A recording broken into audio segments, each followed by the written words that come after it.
What's up guys? If you saw my last video, you saw I just got this Marzocchi bomber. So today I'm going to be showing you how to install a new fork on your bike.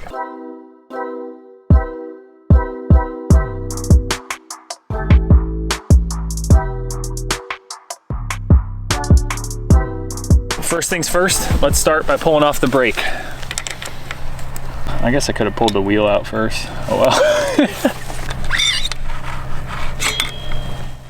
Quick tip, I always recommend once you pull off this little brake hose holder thingy-majig, I just screw it back into the fork to make sure I can't lose it. And if you happen to know what this little guy's called, feel free to drop that into the comments down below.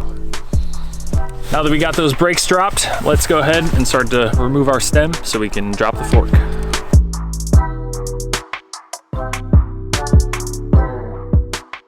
Now that we got our stem cap removed, we can officially just slide the fork out from the frame.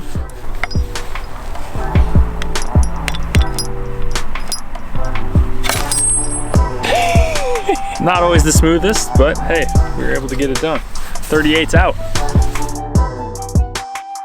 Now that we got the 38 off, it's time to remove the crown race. Fortunately, Fox helped us out with the 38 and it has a nice little notch here to help with that removal. And also with the crown race, you may have noticed I was using a paper towel and my screwdriver to make sure that I wasn't scratching up the fork too bad. Now that we got the crown race removed, I'm gonna clean this up a little bit. Oftentimes you can slap a new one of these on, which would be recommended. I don't have one right now, so it's not that big of a deal. We'll just pop it off the 38 and put this one on, cleaned up and fresh, onto the new Marzocchi fork. All right, now that we got the 38 removed, as you can see, the steer tubes are two completely different lengths.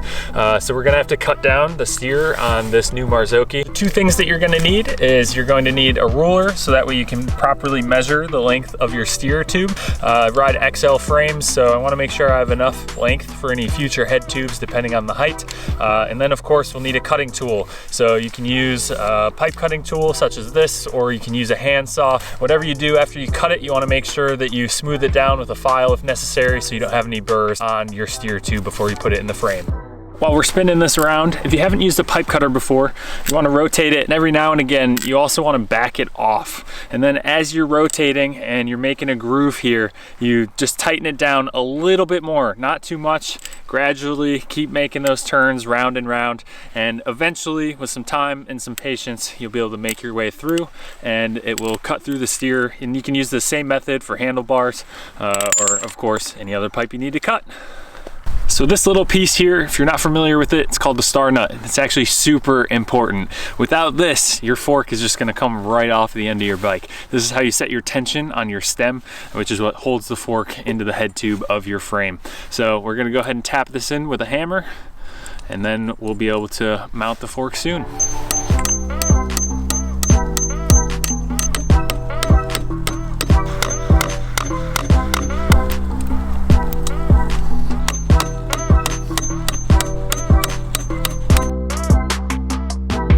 Now that we got the star nut installed, it's time to put the crown race on. So just like we took it off, we're going to use a screwdriver and a hammer, and we're gonna gradually tap around until it seats flush all the way at the bottom.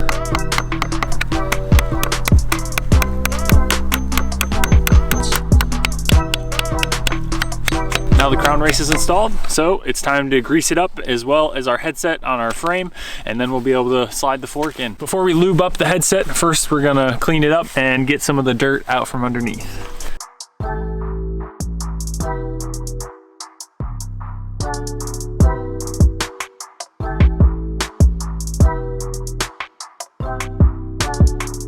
Crown race installed, star nut in, let's slide the fork in.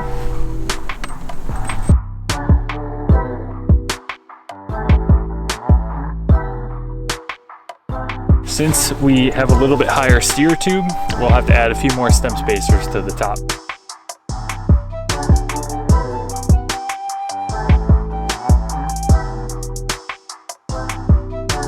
Now we'll go ahead and we will install our brake.